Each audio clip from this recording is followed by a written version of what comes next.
Hey, it's Neil from Happy Selling, and a quick note before the episode starts. Alongside hosting this show, I also sales coach SDRs, account executives, CSMs, and founders, especially those without enablement support or looking for that external voice. See it as sales therapy. Coaching with me is 100% confidential, recorded, and bookable on demand via Zoom. Sessions start at £150 sterling with no long-term commitment. If you're curious, just email me at neil@happyselling.io and I'll send you the details. All right, let's get into today's episode. Hello, listeners, fans, subscribers, and watchers, and welcome to another chapter of the SDR DiscoCall show. An absolute pleasure to have you on board with us. But if this is your first time joining, and you might be asking yourself, Neil, what is this all about? Yes, my name is Neil and I'm the host of the SDR DiscoCall show. This show is about working in the world of tech sales and sales development. There's a really cool function at the beginning of tech sales, which are trying to get the interest of prospects or potential customers to come on board and buy their solutions. And it's one of the toughest gigs in sales from my point of view. But what I like to do is go find some really cool people within our industry across the world to bring them on the show to learn more about their stories, what makes them tick, what lessons have they learned to help inspire you to either come on board into this industry or get some best practices to help you out within your careers. If you're listening to this in your local podcast platform, what really helps us out is if you can give us a rating and share this episode with people that you think it could help them with. And if you're watching this on our YouTube channel, to help out with the algorithm, make sure that you give this a like, comment, and share down below. Because what you're telling the algorithms is that this is good content and it should be out for more people. Anyway, with this guest that we have on board today, it's been a long time coming and I'm super happy to have them on board. This is somebody that I've known for a number of years within the industry. They've been a pillar of support for me and I really love the stuff that they do and I get to work with them as well. Without further ado, guest, can you tell us who are you, where are you based in the world, and what is it that you do? Yeah, absolutely. Thanks, Neil. So I'm Sonia Gonzalez Guillonneau. I'm based in Madrid at the moment, although I lived in the UK for 17 years, and I am a sales coach. Woo! Thank you very much, Sonia, and I'm absolutely ecstatic to have you on board as well. And what we like to ask our people is like, you've got your own biz. What is that biz, Sonia? So I coach SDRs. Essentially, I have a series of services that I provide to SaaS tech companies. That can be in the sense of interim managing their team. That can be coaching long term or short term, or it can be in the form of a training course that goes over 6 weeks. Love that. Thank you for sharing. And towards the end of the show, we're going to learn a little bit more about if you want to get with Sonia and learn more about her services. We're going to give some details out in a moment. But Sonia, what we also like to do is know with the people that we have coming onto the show outside of sales, what are Sonia's passions, hobbies, and interests? Tell us a little bit more about that. Hmm. I'm going to try and keep this answer short, just because I have a lot of passions, a lot of hobbies. They also vary throughout the years, but I would say the more consistent ones are traveling. I'm an avid traveler, have been to over 30 countries, and it's something that I absolutely love. I also am a very creative person. I used to have a YouTube channel where I vlogged my travels, enjoy editing. I really enjoy photography. I enjoy creating art, singing, dancing, those kind of things. And then I'm very sporty as well. So I play paddle twice a week. So yeah, that's a little bit about what I do at the moment in my free time. I love to read as well. Well, thank you for sharing. And as we can see there, Sonia is also a content creator, which makes me really happy when we get to share some notes. Sonia, you've most recently launched something new yourself, right? And with that microphone in front of you, that's a little hint. But what's that all about? Yeah, so we launched the podcast, something that I had wanted to do for a very long time. And finally, this summer, we launched. It had actually started being in production a few months prior. As you know, you were one of our guests, as will say more about that. But the podcast is called Kindness in Business, and it's all about compassion and empathy in the workplace and sales and AI and the intersection between the two. Love that. And as Sonia alluded, and again, congratulations and happy podding on that, Sonia. As Sonia alluded to, I was really lucky to be one of the first guests on the show. So what I'd love to quickly do is play a quick clip from that to check it out. So I've really been working on setting boundaries. Like I will not respond to any emails, calls, and messages after 12 o'clock on a Friday because that is my time, either for myself or for my son. if I get asked to assign to projects and I don't feel that it's going to balance with my work and my life, I'll be like, no, I'm not doing it. And some people are like, well, come on, Neil, like, why aren't you doing this? And I said, and I don't have to over explain myself. I can just say, I'm not going to do it. I don't want to do it, and being comfortable with that. That was amazing, Sonia. It's a cool freaking podcast. I love what you're doing. And again, for all of our listeners and watchers, if you want to check out the episode or check out Sonia's show, I'm going to be putting the notes and links within the show notes. So feel free to check it out. Please go support it, go subscribe, and help a fellow podder out. But Sonia, it's been, again, I'm really excited about having you on today's episode. But for also our audience, what I'd like to do at this point is we like to go to our guests' LinkedIn profiles. And with all of our guests, we'll be able to share the LinkedIn profiles within the show notes. So if you want to connect with Sonia, if you want to pick her brain, like on any of the topics that we've discussed today, please feel free to reach out to her. But Sonia, you're somebody that posts a lot of good content, especially podcast clips as well, which I love. And you help out, and you've had like a wealth of experience over the years. You've worked in different industries, you've had whole different roles. But if we go like way back in the day, we can see that you're somebody that worked within retail at Gap. You've worked at a Disney store. You have been somebody that has worked at ACI worldwide. You've worked at EA, which is really cool. EA, it's in the name. You've been an SDR team lead and coach at a company we once both knew. But you've predominantly been somebody that's been in the sales space, and you supported lots and lots of sales professionals and helped them reach their goals. And obviously you are the founder at the SDR Coach. But Sonia, we love to know, like, take us way back in the beginning as to like, how did you get into this industry? What's your story? Yeah. Thanks for asking this question. It definitely makes me think back, and it might surprise you, but we know a lot of people that just fall into sales, right? And I don't feel like I was one of those people. Funnily enough, my Mm, dad was head of sales. So I've been exposed to sales in one way or another since I was very young. And yeah. when I was about 5 or so, my dad would take me to this event, this conference in Madrid called SIMO. It was like like an IT conference, right? At the time, Mm-hmm. like I was 5 years old, so this was back in 1997. The internet wasn't what it Mm. is now. Computers were a lot bigger. Oh, but I remember going to these events with my dad, and he would take me on the day where it was quieter, and they would give me like free ham at his booth, and then he'd take me around and we'd meet all these people, and they'd give me like free pens and like, here's a notebook, oh, here's a little teddy. And everyone was so Mm-hmm. nice and friendly. And it just kind of got me thinking, hey, sales is fun.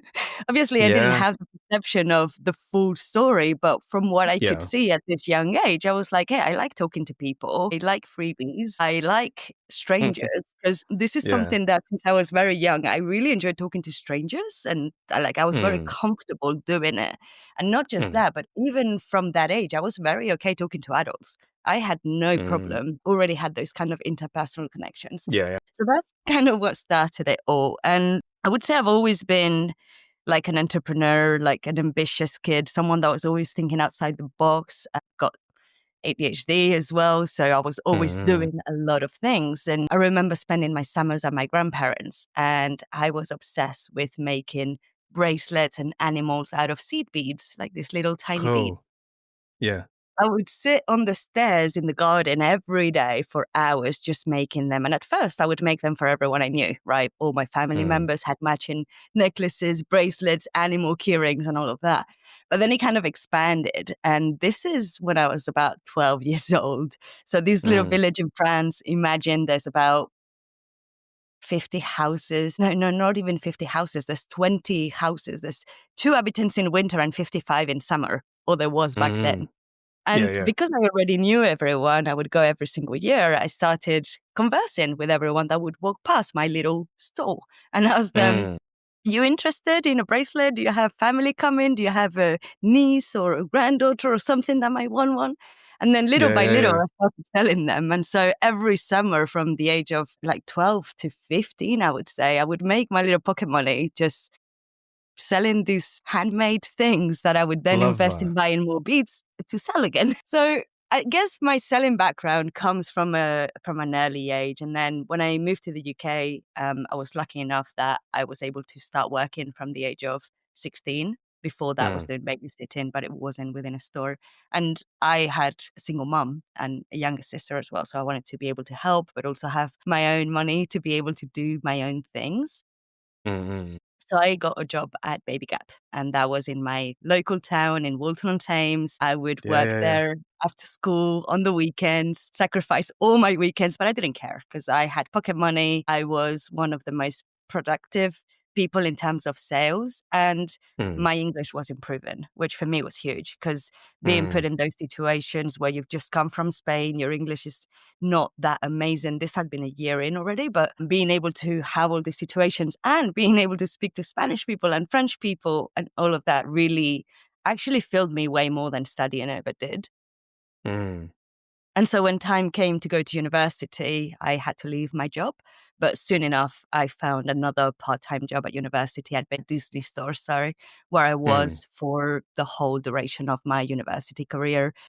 Where I moved for university, the job came with me. So I spent a year in mm. Paris and I worked at Disney there in the Champs-Élysées store, which no longer exists. So sad. Yeah, yeah, yeah. And if I pause you there, because that's a whole journey there, and there's like a lot of really cool experiences I'd love to unpack. So like being with dad at these conferences, getting some free jamon, like getting the pads, the pens and everything. And like you said, you're speaking to strangers, like it kind of like desensitizes you because a lot of younger kids are scared to talk to other people that aren't mum and dad, right?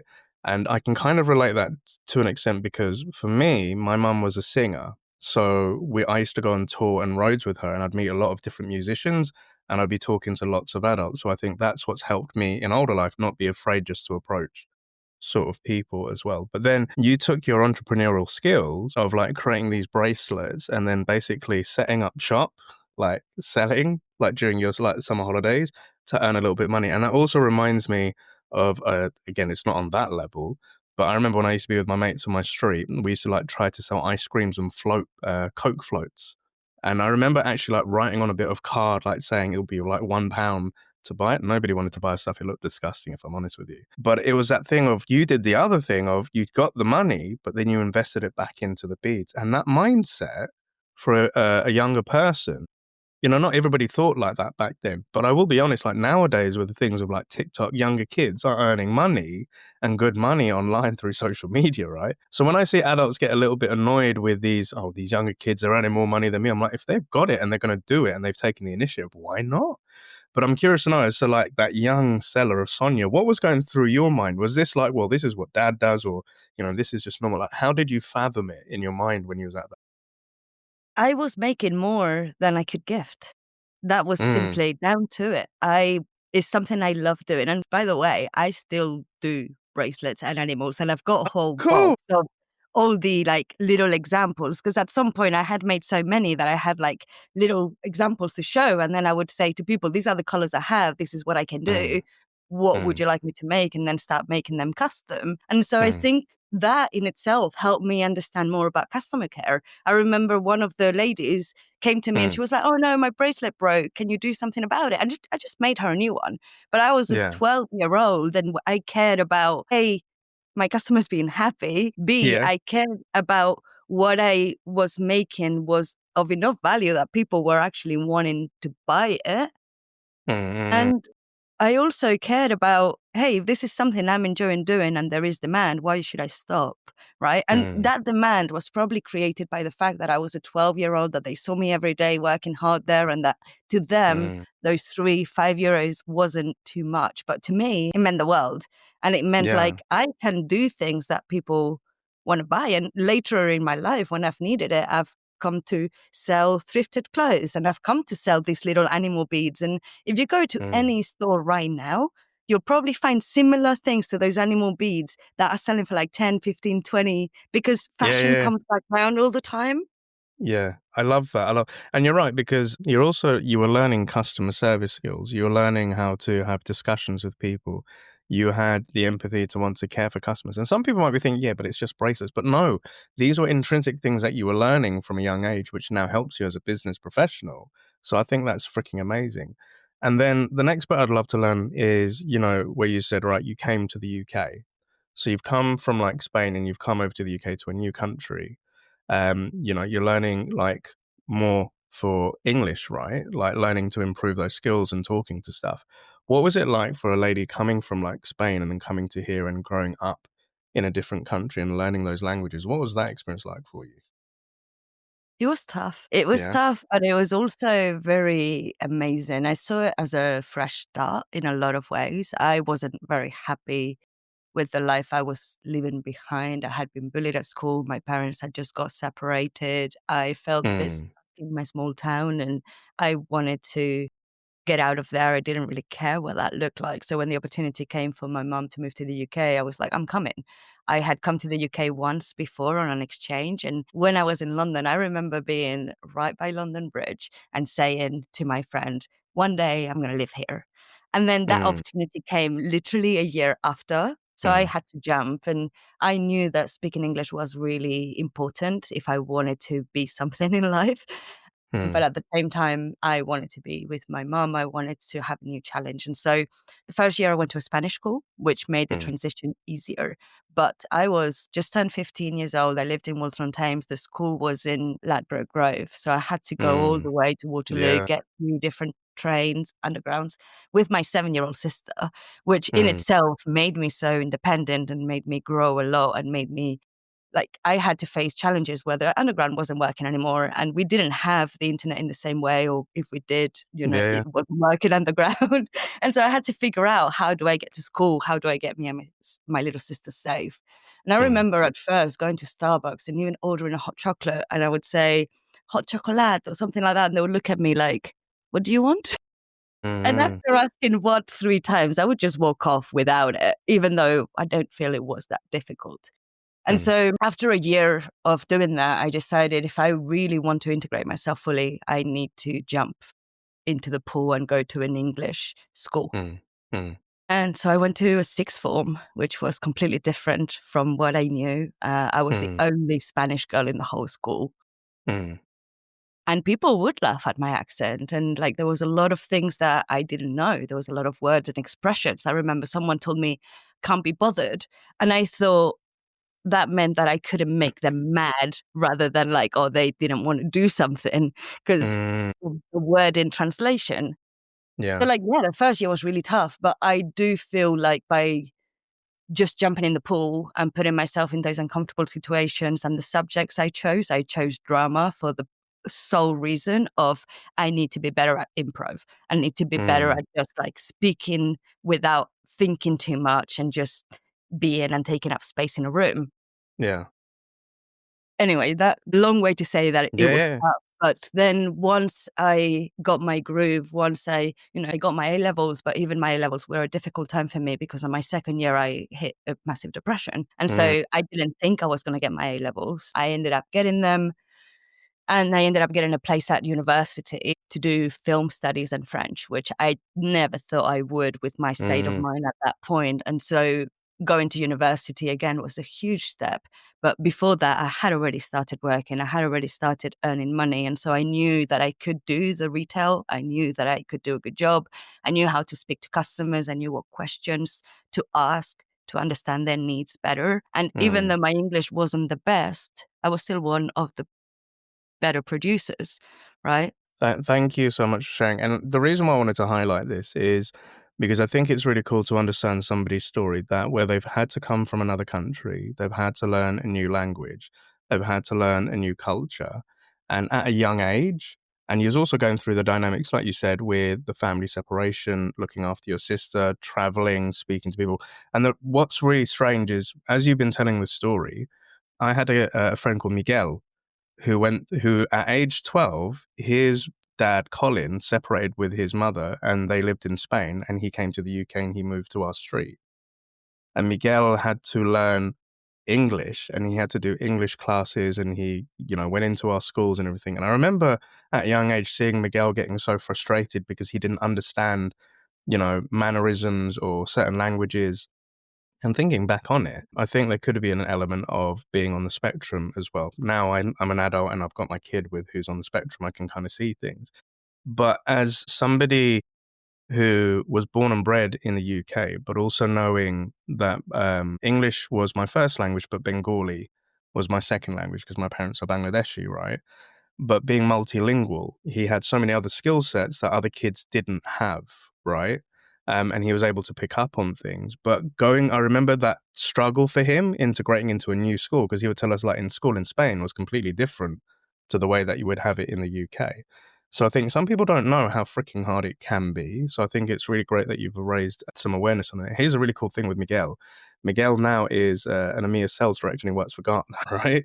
He's now in sales. We didn't speak for a number of years, and then we reconnected on LinkedIn. I was like, bro, you work in sales? He was like, yeah, man. So he's happily married. And Miguel, if you ever watch this, I don't know if you do, but hola. But thank you for sharing that, right? But then coming up into this university piece, you're doing film studies, which again, I think with your content creation, that just makes sense, right? But what was that like? That's not the degree I finished, by the way. That's the degree Right. I went into with. Okay, so what's that story there then? So that's not what you finished. What happened then? I went to uni to do film studies and French because I did want to learn how to create movies. And when I got to university, they told me that because I was doing French, I didn't get to do the practical side of film, only the theory. And I was like, wait, no, like the theory is okay, but I want the practical. I want to be able to rent out the cameras. I want to be able to make movies. They were like, oh, well, you're not going to do any of that. So then I switched to art history because I loved art. I loved history.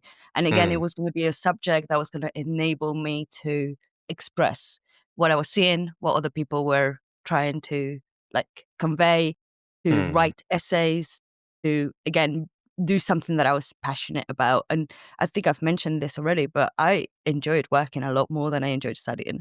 And so I was never an A student in that sense. I got through, but I enjoyed the afternoons and the days I would spend at Disney a lot more than I did at university.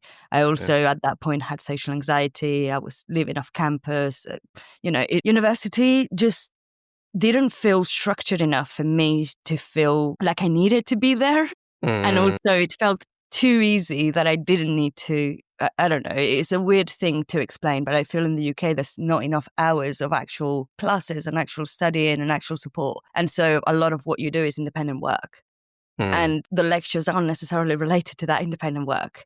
And I think there's a mismatch there where, I could be out working and making money and feeling more fulfilled and then going home and doing my homework and still getting the same grade as someone that had attended the lessons. So I think I had to find a balance between the two. And I needed to get a degree, but the UK university made it feel like it wasn't so much about the grade. It was more about whether or not you had it. Which in a Spanish university would have never flown that way. It would have all been about results, top performers, numbers. Yeah. Okay. And the thing is, like, I can kind of relate to this to an extent, but the thing is with Neil, I never took to that uni path, right? Like, I left college because I was going through my own crap in life at that point, at that young age. But the main thing was, when I was in college, I still had a part-time job. And a lot of the people that I was studying with I was more of a mature student because I got kicked out of college twice. But the second time around, I was a little bit older than some of the kids that came into it for the first time. So Neil had already experienced working. And to your point, earning money, having a role, having a function, you felt purpose. And when I used to come into these lessons, and you're learning all this theory and stuff like that, it didn't feel like I was actually getting anywhere. But within work, you work to a certain extent, you get somewhere, you get a pay raise, you get this. And similar to you, like, I think the problem that I had with being younger was, obviously I have a problem with authority and people talking down to me. And if you do that, we're going to have a problem, and I will just disconnect from you and I just won't want to work with you. But that happened a lot where teachers or, lecturers would talk down, and I just like, where's this attitude coming from? But then if I went into my world of work, my boss, my manager wouldn't talk to me like that. They're like, Neil, welcome on board to the shift. This is what you're doing today. You had that. So I think there is this disconnect of, where I do see a lot of people that come out of education and they're going into the first time job. There isn't that mesh of, this is what working life is like, and these are the relationships and conversations that you're going to have. But to take it a step further with the experience that you're having at university now, and I said this on a previous episode recently, my best friend, who's now like in his late 30s, he's gone back to university and he's studying to become a chiropractor. And I'm his call buddy. And he calls me every couple of days and says, bro, this is like messed up. He says, everybody's younger than me, but they have no concept of the real world because they're much younger. And because he's a more mature student, he says it's just studying, it's like doing dissertations. And he says, I'm not earning money now because I'm doing this full time. I'm having to live in a flat with these other students who are just all getting stoned and like this thing because they're students, right? But he just said, like, he said, bro, like these, and I said to him, they haven't got a life experience like you have, right? In the world of working. But he just said, like, he will have a doctorate at the end of this, and this will be 4 years. And he just says, all these people they're able to pick up things. And I said, yeah, because they're fresh out of college. They've now gone to uni. They're in study mode. You've lived life mode, bro. You've had careers. You've gone to China to study Kung Fu. You've traveled to Australia. You've been a famous DJ in Ibiza. You've lived life, you know? But I said, bro, if you stick at this in 4 years' time, you're going to have a doctor name at the end of it, and you're going to earn more than what you have done, like working all those other things. But it's interesting you say it's just that structure of what it was like at uni. So I'm curious to know, Sonia, to then kind of like take our conversation to the next step. What was the next step after uni, and how did sales come about? Hmm. This is going to sound crazy, but while a lot of my friends were going on a gap year Hmm. after that final year of uni, I started applying to jobs pretty much from the time I was finishing my exams. So if you think about May time to June is when you're doing final exams, and then July you graduate, and then you're out into the world. Most people didn't waited until after the summer to start working, etc. I started applying in May. I applied to a lot of roles in a lot of different positions. For me, it didn't really matter what the role was. It was more about getting my foot into a company, because I knew that once I had my foot into a company, then I could work my way into sales. I Hmm. also had a couple of interviews that were sales related, but were commission only. And I wasn't dumb enough to move forward with things like that at that time. I needed to Yeah. actually have a regular income. And I'd rather be in support and have a regular income than be in a commission only based role for a non proven product. Hmm. Essentially, the day I graduated, I got the call literally 20 minutes before going on stage that I had my first full-time job. And this was Wow. for a company called Red Retail Decisions. And Hmm. it was a small company in Brookwood. Hmm. You probably know where that is, but a lot of people won't unless Hmm. they are keen on cemeteries. They have one of the largest ones in Europe. Okay. But Brookwood was a small office, maybe like 150 people, privately owned company. I started as a client technical support analyst. That is a Hmm. mouthful, but essentially I was answering the phone, answering queries, dealing with P1s to P4s for the clients, Hmm. being like a point of contact, also like onboarding new clients, doing SQL searches. I had to learn a whole new language there. Yeah. Yeah. Yeah. And that was essentially my role. But I got hired in July. And in August, we were acquired by a humongous player in the US called ACI Worldwide, which was Hmm. big in not only the fraud prevention, which is what we were specialized in, but banking as well. So, as you Okay. can imagine, with an acquisition, a small company that's private going to a big company that's public means from 100 to 100 people, we become thousands all over the world, right? Wow. Yeah. Yeah. And Yeah. that's what it meant for sales as well. Hmm. Now, this company had invested a lot of money into our company because of our product Hmm. and because of the merchants, but that meant that that element was growing. So this was a month in. I had already voiced. It was like a baptism of fire. Like you just like, okay, so you're about to go pick up like your diploma for like being like graduating, and said, hey, yeah, Sonia, you got a full-time job. And then you go in, and then a month in, like, okay, now the company's been acquired. That's like pretty freaking fast, right? Yeah, so What the hell while was going through your everyone. mind? What was going through your mind? Like, did you think, so this is what working, so this is life, so this is how it works, or is this normal? Or did you have to like, what? I can't fathom what must have been going through your mind. My first question was, why wasn't I told this in the interview? But my Yeah. second thing was that because I was new, because I hadn't built a connection to retail decisions as a small owned company for years, well, a lot Yeah. of people had, to me, this was exciting. While I could see a lot of my peers and a lot of my colleagues were freaking out. They were like, oh, what does this mean for us? This is not good. They're going to control what we do. They're going to change things, etc. This is never going to be the company that it was. And for me, it meant opportunity. That's all I could see. I was like, well, if we are now part of a bigger company that has more funding, that has a bigger team, that potentially means there is more opportunities. And so I would take the train every single day into the office. Well, not every single day because the salespeople didn't come every single day, but I would, and the salespeople would. Yeah. And I had this colleague called Anthony Young. He was in sales. And so in our conversations, I would voice to him like, hey, sales is where my goal is. I know that I've just started, but that's where I would like to go in the future. What are some things that you recommend that I learn? What are some things that you recommend that I know? Who are some people that you recommend I speak to? And I didn't know this, but all of these was being fed back onto the head of sales.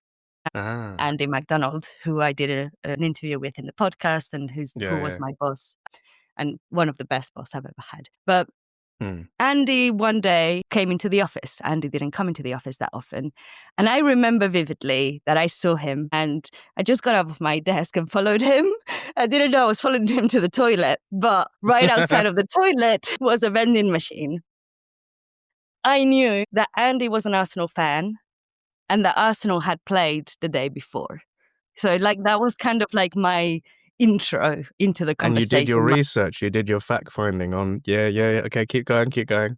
I didn't like seek out to know this, but through conversations with people, they had mentioned like, oh, Andy's a big Arsenal fan and they played yesterday. And that day he happened to be in the office. So I walked behind him. He went to the toilet. I stood outside by the vending machine. And as I saw the door open, I just grabbed a random Kit Kat or something.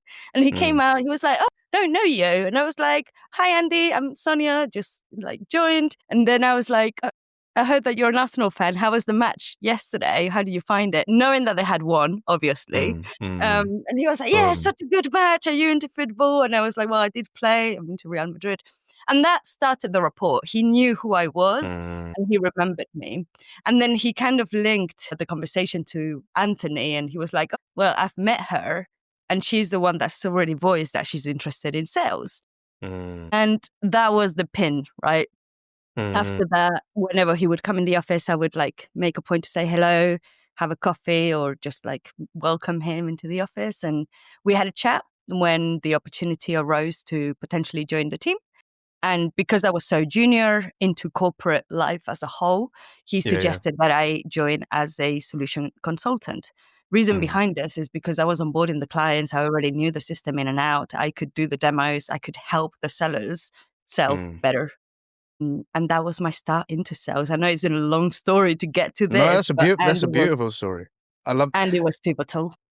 And it was because it shows like the DNA of you becoming who you are now today, right?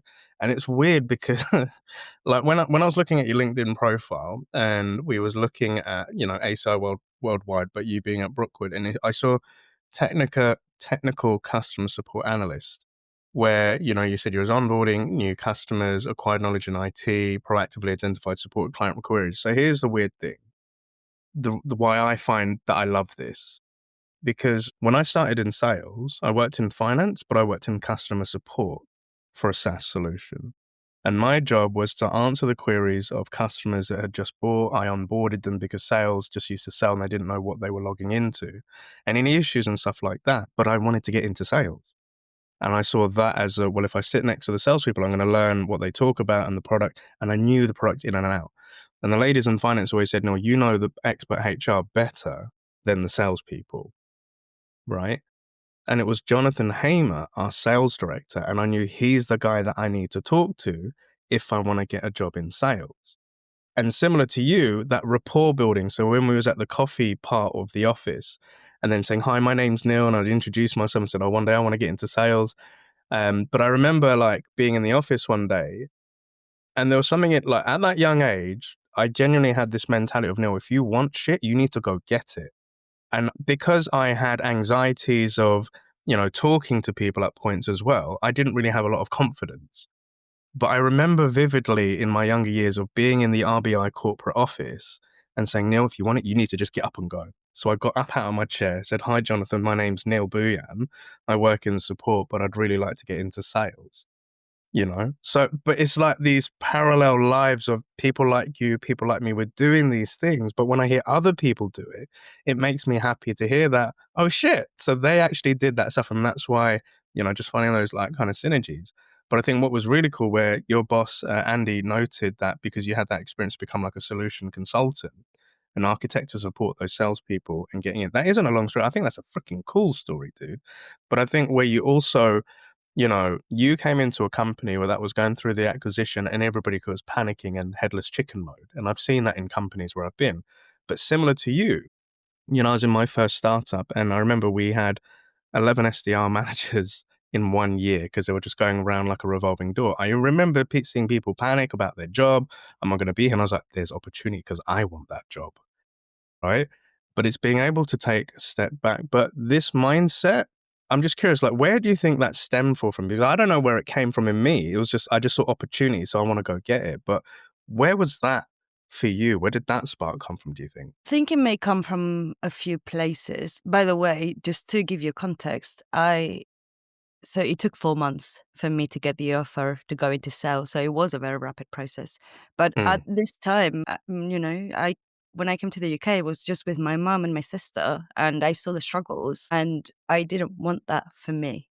I also wanted to make a life for myself and a career for myself, and I wanted to be financially independent and secure. And I wanted to do something that genuinely motivated me every day and that filled me every day and that challenged me every day. Because I'm someone that if it's boring, if it's not challenging, I don't really want to do it.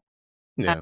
And at the time, I was super hungry. I was super driven. I was super ambitious. I didn't know half the stuff I thought I knew, but I definitely wanted to get there wherever there was. I Yeah. wanted to make a name for myself and I wanted to feel proud of who I was. And I think when you've gone through struggles as well, and you feel like, hey, this is on me.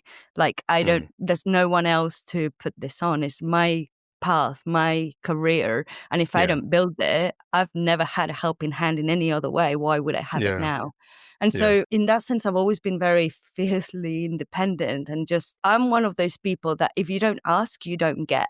And by asking, I have got a lot out of life.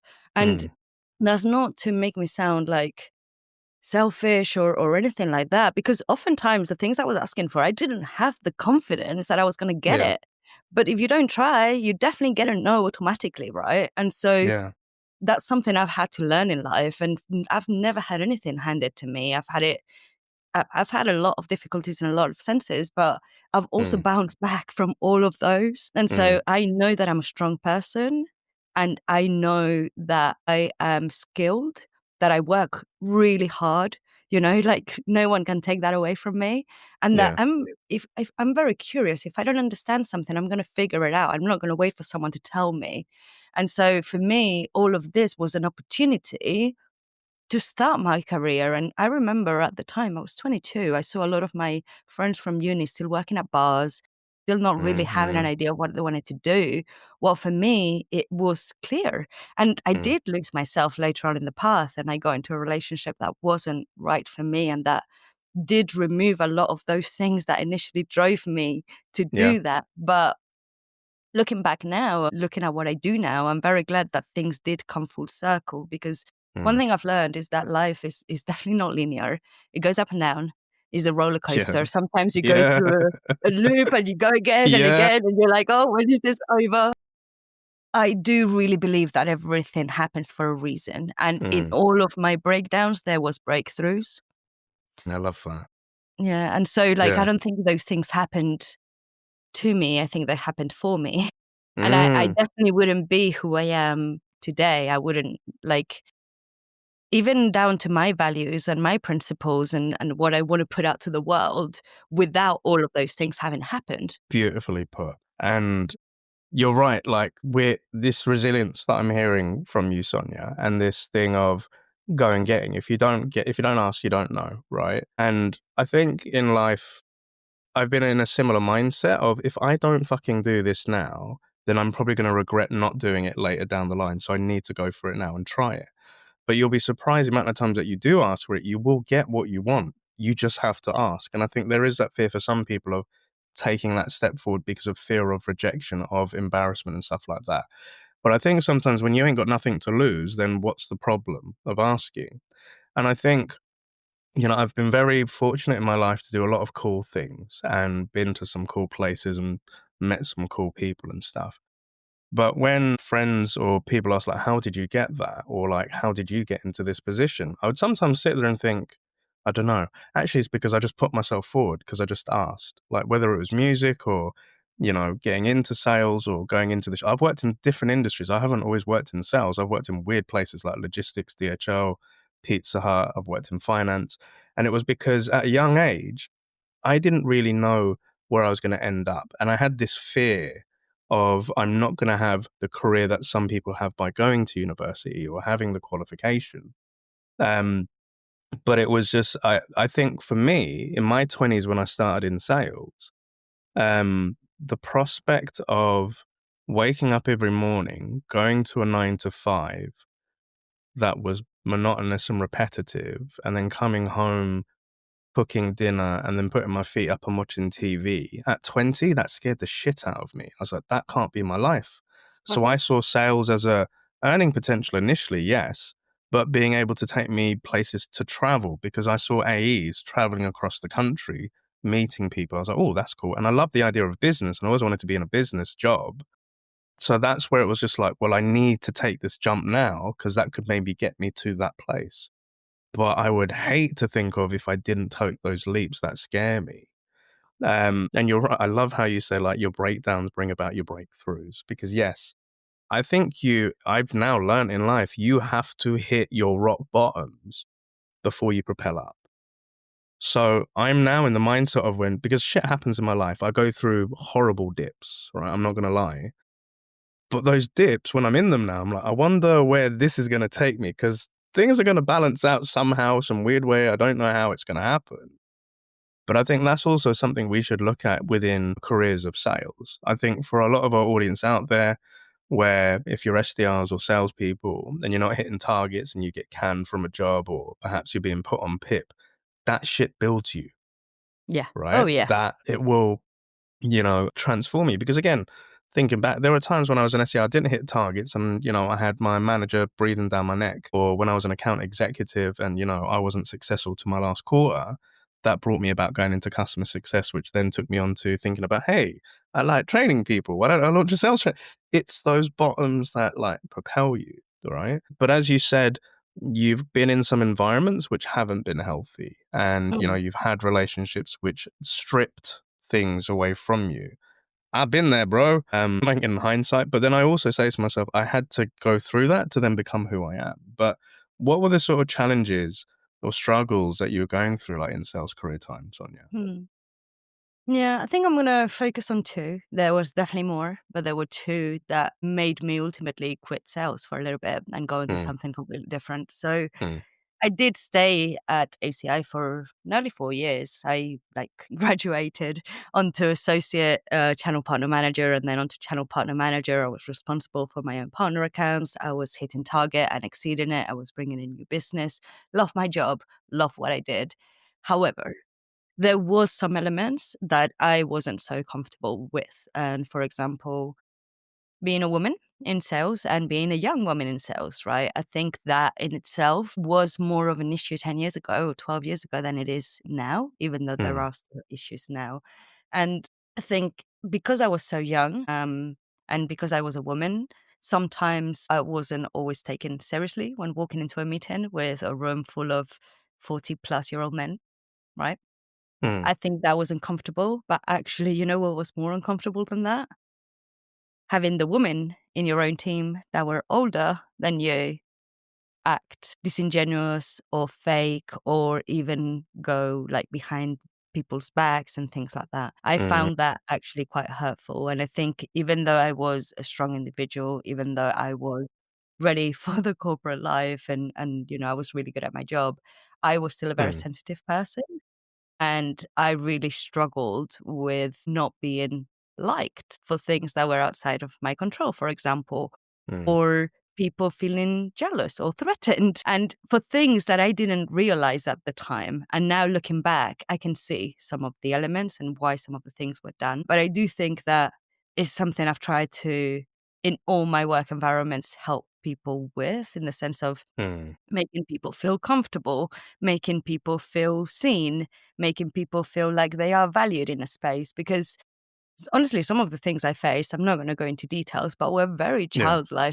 childlike things from very grown women, Mm. that weren't okay. And to be completely honest, I also had some women in my team that were super lovely and super supportive. And Helen and Amanda, shout out to you. You were amazing. I think it does happen and it builds that thicker skin. But Mm. unfortunately, what the all of those things did mess up with my values and my Yeah. principles. And I felt like maybe this kindness in business, kindness in sales element doesn't work. And maybe I Mm. need to be more ruthless and maybe I need to Mm. manly Mm. and act a certain way. I remember once going to an event and I had my teddy in my backpack because when I traveled away from home, I took it with me. And I Mm. remember one of my colleagues saw it and they were like, "You're a grown 22-year-old woman. What are you doing?" And I was like, "Well, you don't need to make me feel bad about it." Mm. It's my own comfort thing.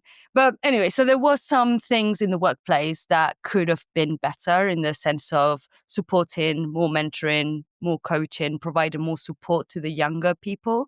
That wasn't always met. But then the second element, and this was my fault, is that I got into the wrong relationship. And I was in a relationship for longer than I should have been, nearly 6 years, with a person that when we started together, I was already in sales, I was already achieving, I was already performing and doing a good job. But unfortunately, as things progressed, he didn't quite enjoy me traveling. He didn't quite enjoy how hard I was working, the fact that I was making more money than him and had a potential higher earning for the future. And so this is, both his fault and my fault because I could have said like, "Hey, this is not okay," but I Mm. didn't. Mm. And at the same time, I think there is a lot to be said about men insecurities sometimes when it comes to successful women or women that are in the process of becoming successful. And so Yeah. that impacted my confidence massively. Mm. At the time, I also had surgery. I had a surgery that was meant to make me bedridden for 3 weeks. It ended up being 7. And I think when you can't walk for 7 weeks properly, you question everything and you really think, hey, is all this stress worth it? Mm. Work-life balance was definitely not a thing, right? It was like you work every day, you work until you go to sleep and you wake up and you look at your emails. And if there's a Mm. P1 on a Sunday, you deal with it. Mm. That was the culture. It was the hustle culture through and through. And so there was a lot of elements there that made me question, is sales for me? Is sales right for me? Mm. And not because Mm. of my own ability, but because of everything that was around me, Round. which Yeah. sucked because I always wanted to go into sales. So that made me go, well, what's next? However, that last year at ACI, I did start my YouTube channel. Mm. That started in February of 2017. And that allowed me to be creative while still doing my job. And that was huge because I had neglected my creativity for a while. Mm. But even then, like there was people at the company I was with that would say that my videos were embarrassing and that I was a grown woman. What was I doing on YouTube, right? Mm. So I think there was a lot of toxicity of like authenticity versus just being one off, which I've never been and I will never be. And I'm okay Yeah. with it now. But at the time, it was like, wait, Well, first and foremost, thank you for being honest. Thank you for being vulnerable and sharing. And again, I can't equate any sort of experience to that because of, what you've been through in those horrible environments. And I feel like, sorry, my heart goes out for you for it.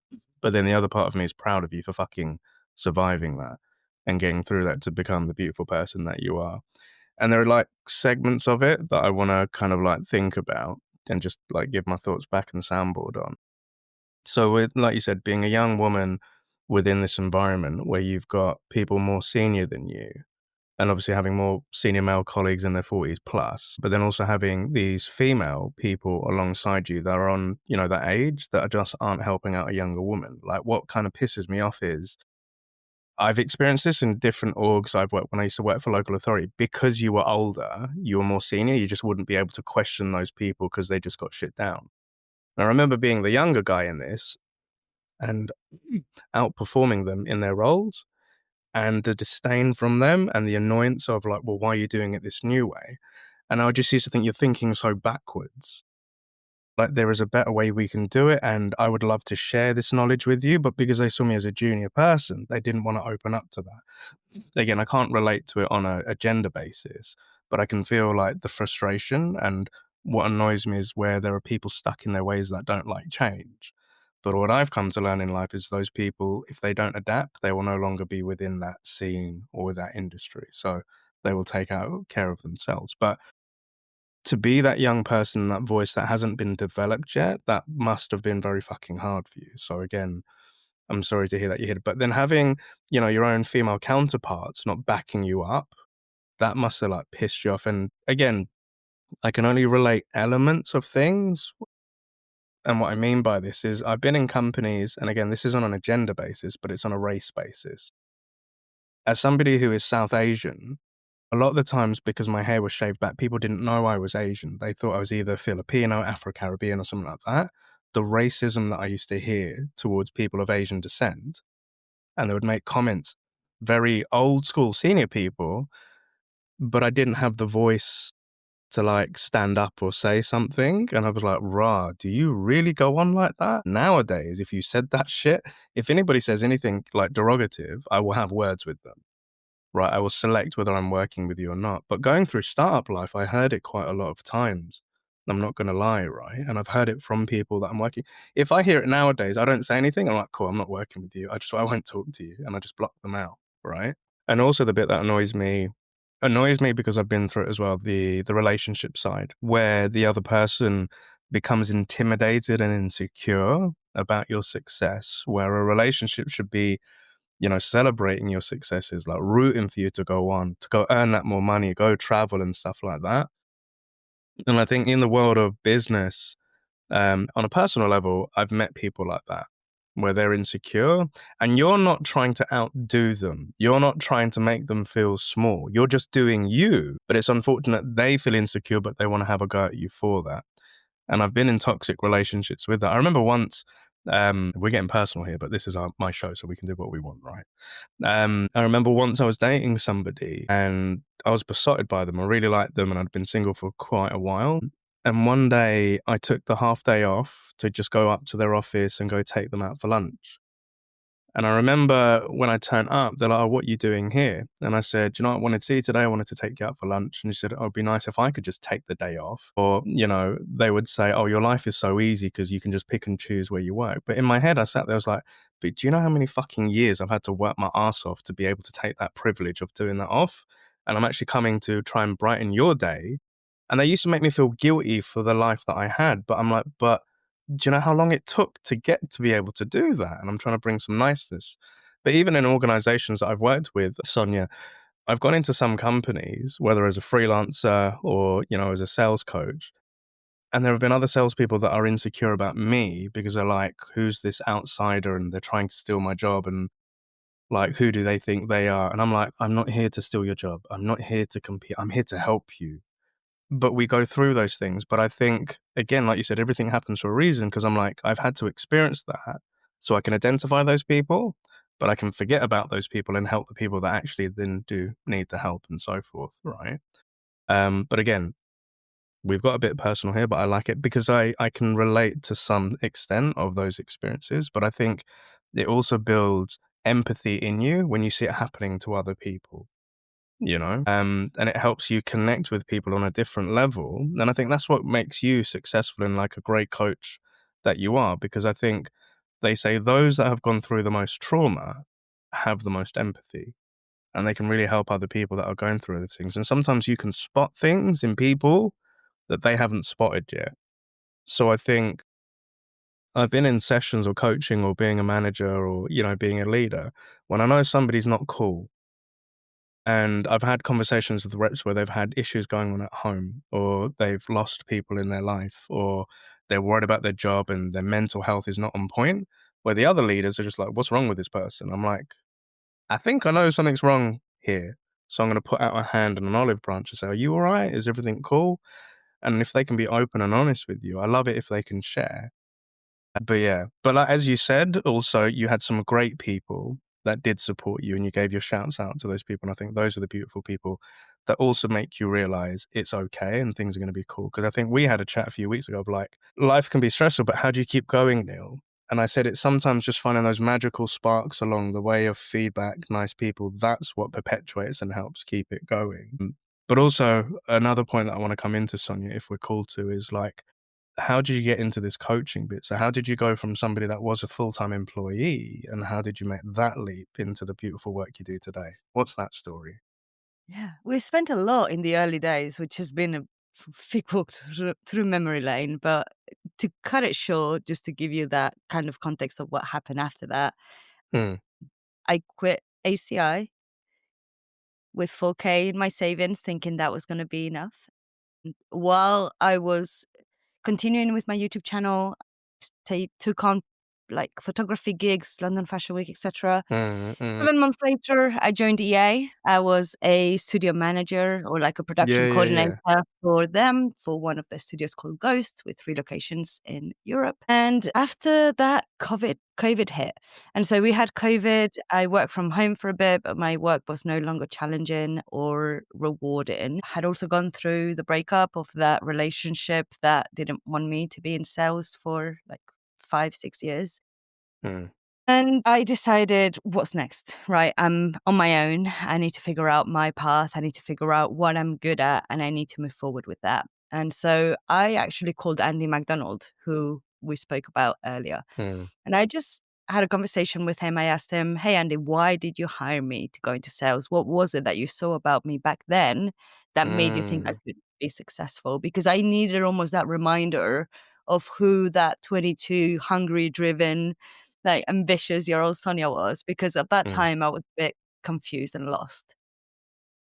And when he mentioned, I said to him, "Look, Andy, I wanna get back into sales. I don't know what that looks like yet, but I know that that's what I'm supposed to be doing. mm, Probably start from scratch. I don't mind. I know that I can work my way through to whatever it is that I want or need at that moment." And so we started speaking about SDRs, and he mentioned a company that he was working with in some way as part of the board that was recruiting SDRs for different tech companies. And mm, so I had an interview with that company. And based on my previous sales experience, they said, actually, you know what? We don't want you as an SDR for other companies. We would like you to come on board and we'll train you and everything, but we mm, want you to be an SDR coach, mm, coaching the SDRs that are coming through the program. And that mm, interview was with Chris Ridston, who we both know. And again, another amazing person and like huge milestone in my life. But he gave me this mm, opportunity. I joined in July, spent the summer training with Torn and Lathe. And then mhm, from August, I started taking on my own cohorts. This company was a training academy where we had cohorts every 2 weeks that run on for 12 weeks, where they'd go through a program and book meetings live for the companies they were assigned to. This company was amazing. It had a great mission. I really loved the work that I did there, and I felt so proud. I felt like mm, I was gaining my groove back, my confidence back. I was genuinely helping people. And when I struggled with my depression, one of the things that got me out of it was like, I'm not here for me. I'm here to help others. And so mm, that's my mission in life as a whole. And so I really love that job. Fortunately, the company as a startup can have had some cash flow issues and they ended up slowly going down. I was let go. It was the first time in my life that I was fired. It was a mm, traumatic experience, but actually a lot of good came from it. I was very blindsided. That's a story for a whole other day. But out mhm, of that, came that one of my previous customers at that company, whom I had trained their team, needed some help. So I did a free mm. workshop that turned into my first paying client for the SDR Woohoo! coach. Woo! The name is quite funny. I went to visit them in Belgium and someone pointed at me and said, "Who's that?" And I just said, "Oh, I'm the SDR coach." And so that's Mm, how the name came about. love it, love it, love it. That's a freaking That's amazing. I love it. And then a referral came in the following month. Someone came in as inbound through LinkedIn a few months later.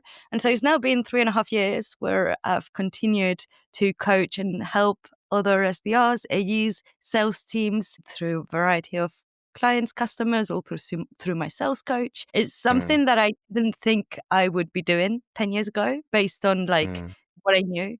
But I couldn't see myself in any other path right now. I don't know where I will be in 10 years' time. Might be a book author back then, like in that time. Who knows? But for now, it is the job that has brought me the most amount of fulfillment, satisfaction, but also like being self-employed has given me a whole lot of skills that I didn't have, and confidence and anxieties. And as you know, Hmm.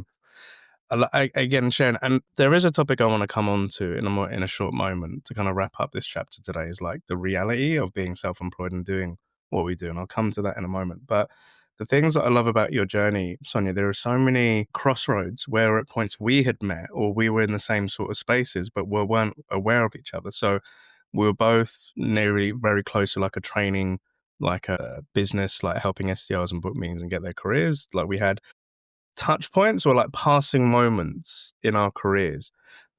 And again, I used to work with clients in Belgium. You worked with clients in Belgium. You knew some of the people I knew. They knew you as well. And there was always this thing like where we'd like pass each other like, you're a coach. You're a coach. But like there was never that integration or that a formal meet between us. But I think that my fond memory of you was where we both went to a sales confidence event in London. Right. So for context, like audience, Neil hates going to sales leadership conferences. I'll be honest with you, they bought me.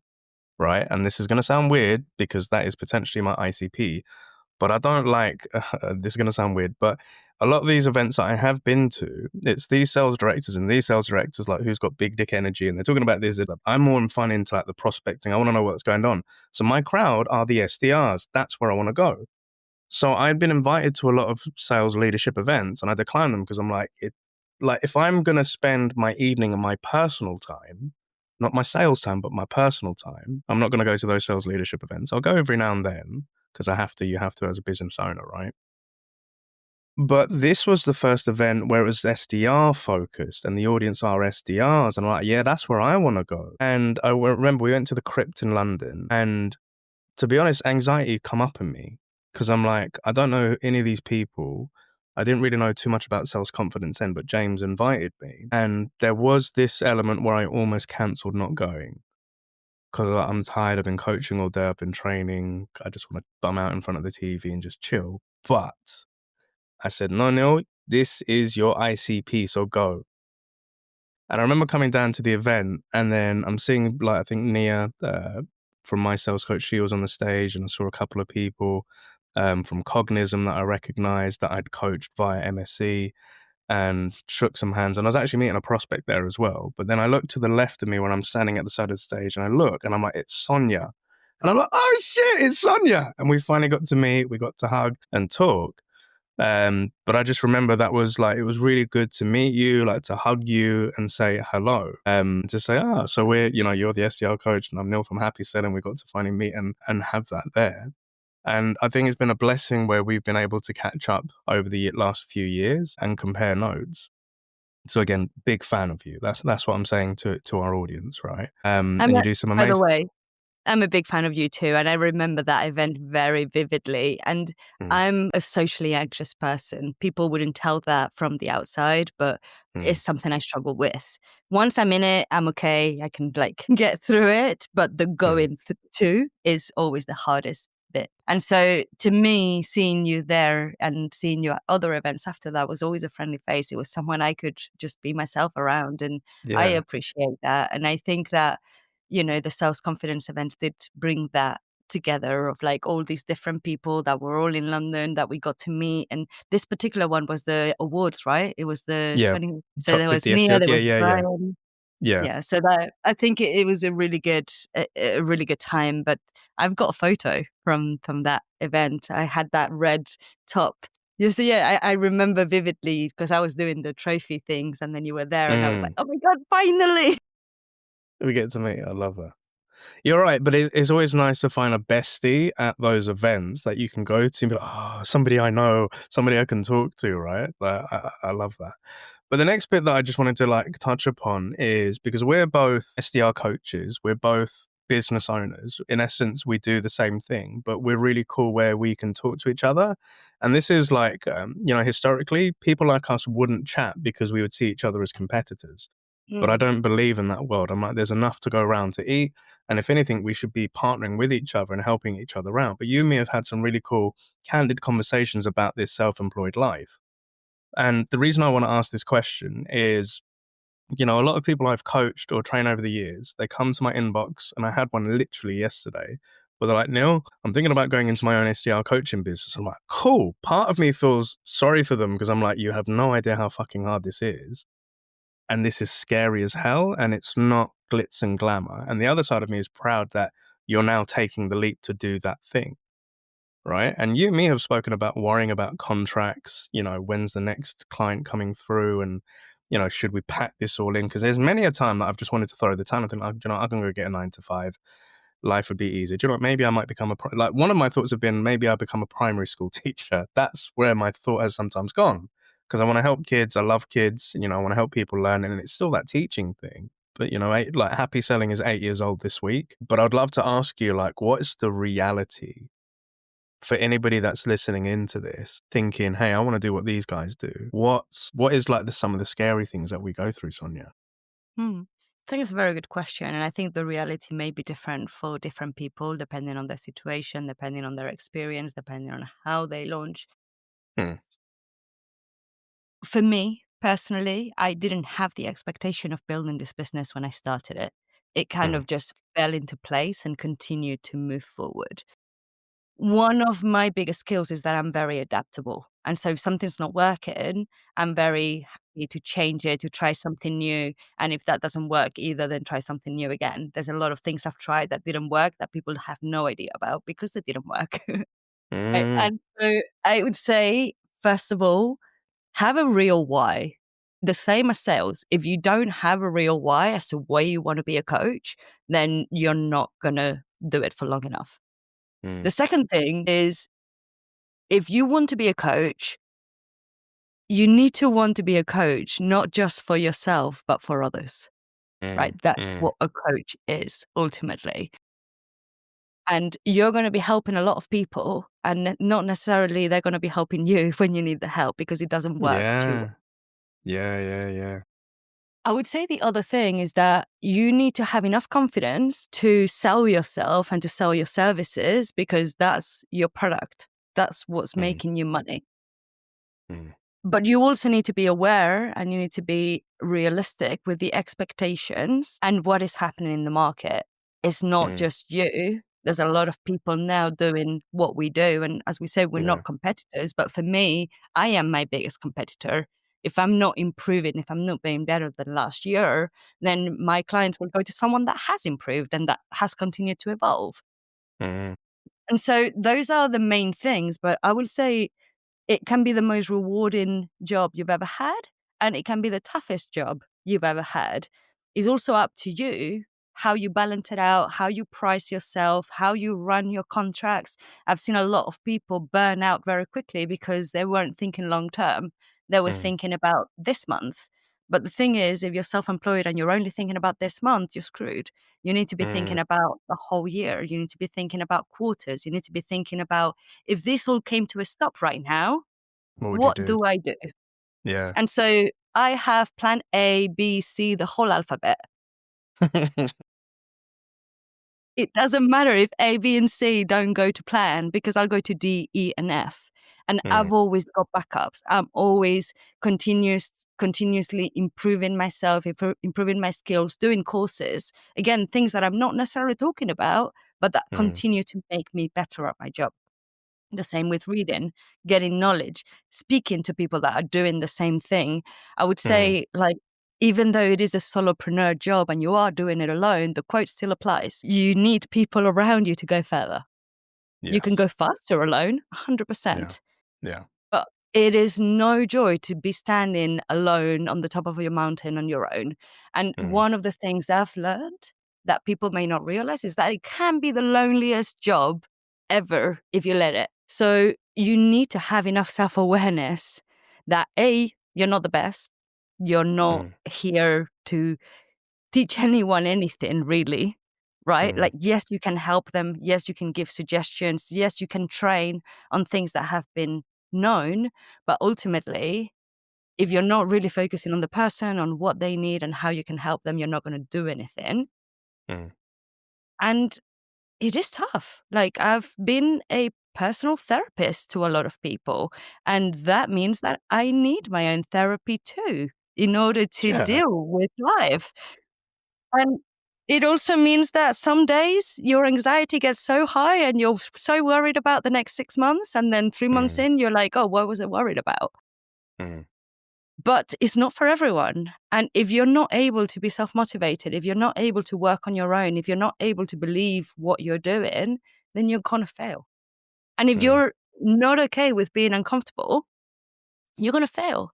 Because even when things are going well, you're going to be uncomfortable and you're going to be wondering, oh, now it's going well, but what happens when it stops? Thank you, Sonia, because these are all true and I can vouch for them because I've experienced them and and we've spoken about these things as well. But I think also the key bit that you said there was you're not doing this for yourself. Because I think a lot of people that come in through my doors and saying like, I see the freedom that you have, I see the potential earning that you have, and I want that. But for me, what you said was like knowing your why. The reason, like, I'm happy selling's 8 years, but my why was I was pissed off at SDRs being disrespected by sales leaders and not given the love and attention that they need to help them with their future careers. I just kept seeing this gap. And being a former manager, I used to be able to give that love. Even when I was an AE and I saw SDRs coming through, I'd sit with them, talk them through like the product and stuff like, because they didn't get that shit. So my why was born out of frustration of then wanting to help. So you're right, it's not about me. It is about me, but I just hated to see people going through the trauma of, with sales stuff. We'll clap. Yeah. And it's not all glitz and glamour. And there are months where you don't know if this shit's gonna run. And like you have to build up this resilience and you have to, like you said, have these plans. Like, I'll be honest with you, I don't like what I love about you is that you will have, plan A, B, C, D. Like Neil's just like, I am sometimes running month to month.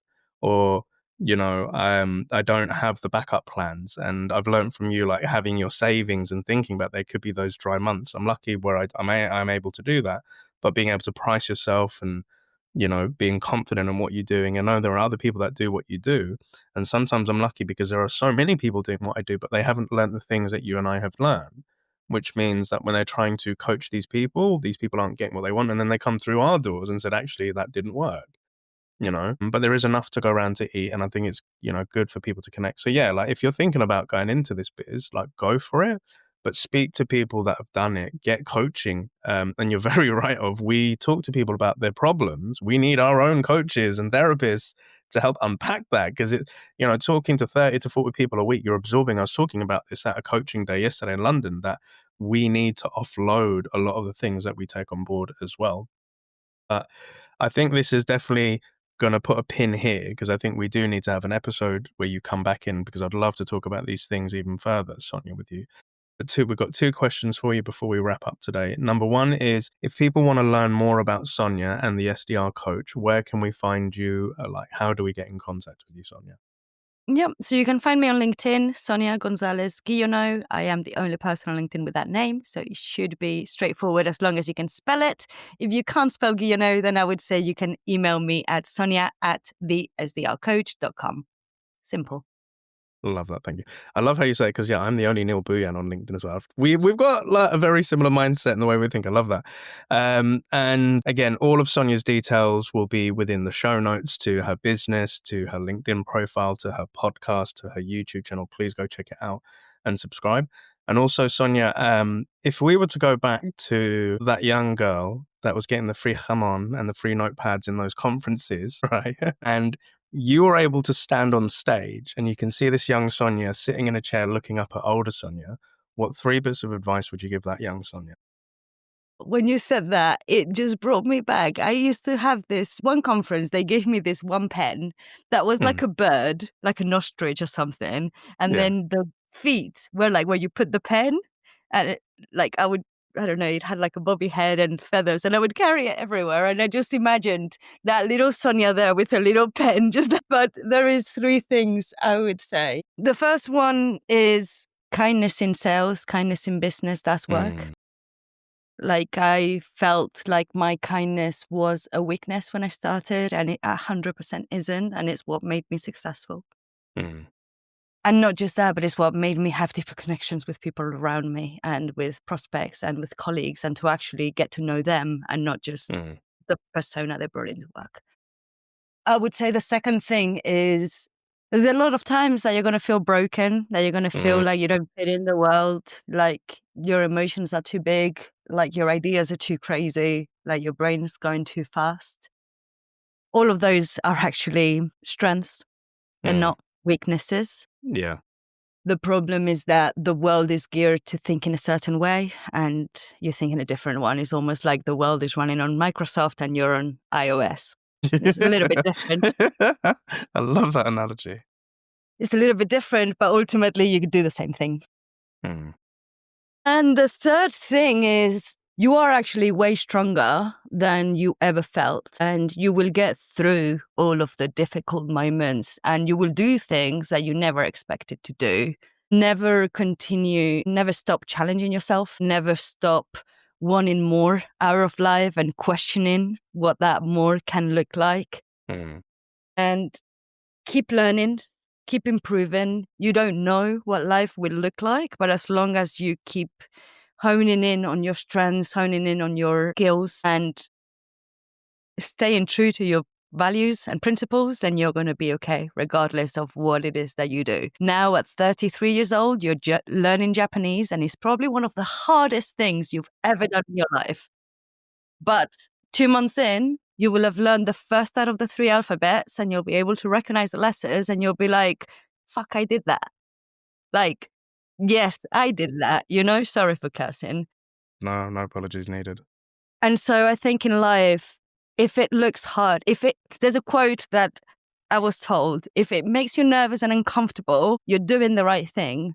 And I go through that a lot, and I feel nervous and uncomfortable a lot, but I still do it because you never know what can come out of that. Beautifully put, Sonia. Beautifully put. Thank you so much. And I want to, as your coach, in the future, if you ever get that like, Neil, how do I keep going? I want you to come back to this episode and rewatch that thing, the words that you just gave to yourself. Is that a deal? Deal. And thank you. We spoke about a lot of things that I would have never openly shared in a corporate public environment, but with you, I felt comfortable enough. And I do think that actually, if I had listened to this when I was going through my struggles or going through my crossroads or going through being lost in life, I wish that I could see that you can go through all of that. And I think Carly Pledge once said, you can be a masterpiece and a work in progress at the same time. And so I think all of us can be masterpieces and works in progress at the same time. We're always learning, always evolving. And if you're not, then check yourself because something's not right there. You're bringing game, Sonia, and this is why we need to definitely have a part 2. I love that. I learned so much from you. Thank you so much for sharing. And for our listeners and watchers and subscribers, thank you so much for joining us on Sonia's chapter today. Again, if you're listening to this in your local podcast platform, please make sure that you give this episode a rating. Just down below, there's a rating system on Spotify, on Apple, and it just helps the algorithm know to spread this out to more people. And similarly, if you're watching this on YouTube, please make sure that you like, comment, subscribe. Let us know your thoughts of Sonia's story. Do you relate to it? Are there any questions that you want to know from it? And again, all of her details will be within the show notes so you can connect with her, pick her brain, or if you want to pick her as your SDR coach, I vouch for her. Go do it. Go reach out. Go give this lovely woman some business. But again, Sonia, been an absolute pleasure to have you on board. I will see you on the other side, and we'll definitely be having you back in for a second episode. But have a lovely week. And most importantly, Sonia, happy selling. Thank you, Neil. It's been a pleasure.